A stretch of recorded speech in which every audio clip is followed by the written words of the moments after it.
warahmatullahi wabarakatuh. Perkenalkan, nama saya Nur Laila, stambuk F551-18179. Baiklah, di sini saya akan menjelaskan tentang DDoS. Apa sih DDoS itu? DDoS merupakan singkatan dari Distributor Denial of Service, atau dalam bahasa Indonesia dapat diartikan sebagai penolakan layanan secara terdistribusi. DDoS adalah, untuk lebih jelasnya, DDoS adalah jenis serangan yang dilakukan dengan cara membanjiri lalu lintas jaringan internet pada server, sistem, atau jaringan. Nah, penggunaan serangan ini dilakukan menggunakan beberapa komputer host penyerangan sampai dengan komputer target tidak bisa diakses. Perkenalkan, nama saya Tasya Syufal Tanzania, stambuk F551-18165. Di sini saya akan menjelaskan mengenai serangan terbesar DDoS dan cara kerja dan tujuan DDoS itu sendiri.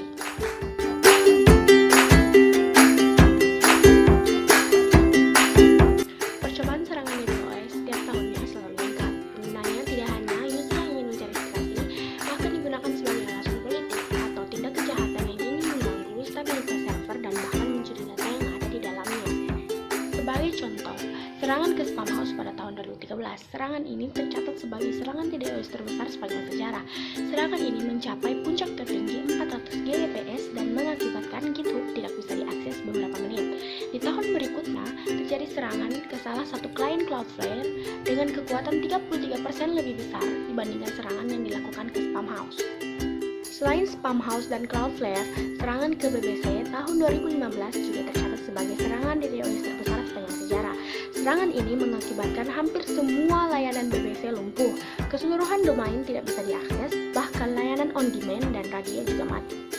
GitHub pun pernah mendapatkan serangan DDoS yang mencapai puncak tertinggi transaksi data yang sangat fantastis, yaitu 1,35 Gbps. Serangan tersebut berasal dari ribuan autonomous sistem ASN di puluhan ribu titik akhir yang unik.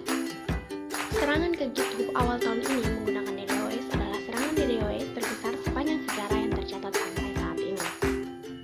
Konsep sederhana DDoS attack adalah membanjiri lalu lintas jaringan dengan banyak data. Konsep denial of service bisa dibagi menjadi 3 penggunaan, yakni sebagai berikut. Request flooding merupakan teknik yang digunakan dengan membanjiri jaringan menggunakan banyak request.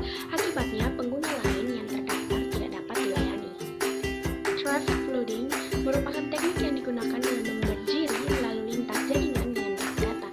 Akibatnya, pengguna lain tidak bisa dilayani. Yang terakhir adalah mengubah sistem konfigurasi atau bahkan merusak komponen dan server, juga termasuk tipe denial of service. Tetapi cara ini tidak banyak digunakan karena cukup sulit untuk dilakukan. Sedangkan jika dikategorikan berdasarkan layer OC, ada serangan pada layer aplikasi, protokol, dan volumetry. Kategori penyerangan ini adalah mengambil semua sumber daya dari target. Target dari serangan adalah layer di mana halaman website dieksekusi pada server dan mengirimkan respon ke HTTP request. Serangan ini mengeksploitasi TCP dengan cara mengirimkan paket SYN dengan spoof alamat IP dalam jumlah yang besar. Tujuan dari serangan DDoS ini adalah menghabiskan semua bandwidth yang tersedia antara target dengan jaringan internet. Caranya adalah dengan membuat lalu lintas yang sangat padat seperti pengguna botnet. Ya, jadi nama saya Andi Muhammad Karazik, stambuk F551-18189.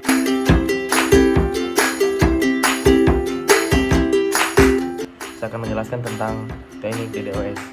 Serangan DDoS adalah teknik penyerangan yang mempunyai banyak cara sederhana, seperti menggunakan virus, botnet, dan perangkat lunak yaitu railgun. Yang pertama itu botnet. Pada pengembangannya, serangan DDoS dilakukan dengan bantuan kumpulan bot yang dijalankan secara bersama-sama. Jadi bot itu disisipkan pada malware yang kemudian ditanam ke komputer yang terhubung ke jaringan internet.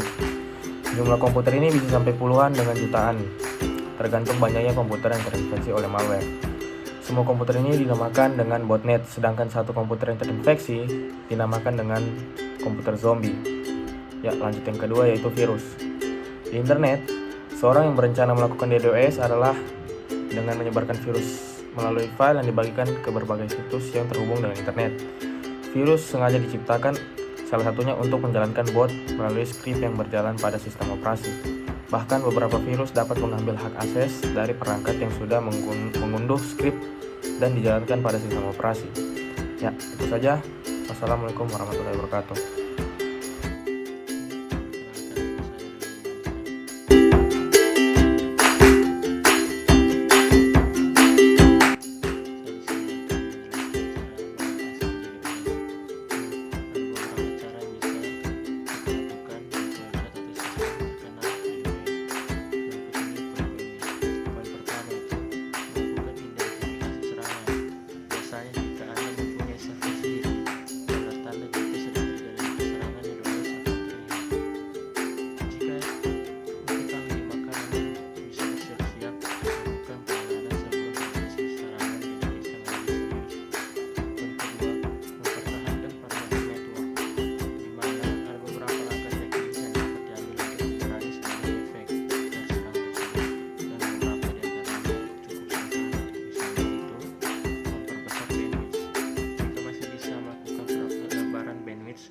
Cara ini bisa dicoba untuk memberikan waktu agar sistem tidak sampai down.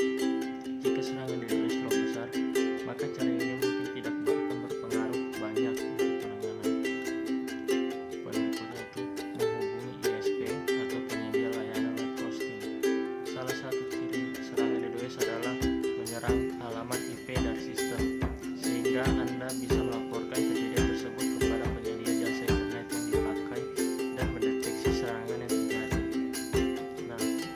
Terakhir itu menghubungi spesialis DDoS tersebut. Langkah terakhir bisa diambil adalah dengan menghubungi layanan spesialis DDoS yang bisa mencoba membantu Anda untuk menangani serangan yang terjadi. Ya, sekian.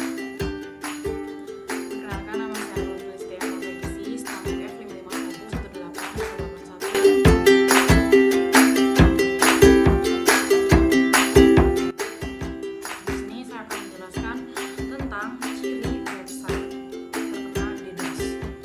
Yang pertama adalah bandwidth, mengalami lalu lintas yang sangat padat secara drastis, baik download atau upload, terjadi tiba-tiba dan berlangsung secara terus-menerus. Jika target adalah VPS, bisa jadi konsumsi bandwidth akan mencapai batas penggunaan sehingga VPS tidak bisa diakses. Yang kedua, load CPU menjadi sangat tinggi, padahal tidak ada proses yang dieksekusi yang mengakibatkan kinerja menjadi menurun, sampai dengan website tidak bisa diakses. Dan yang terakhir, jika sistem Anda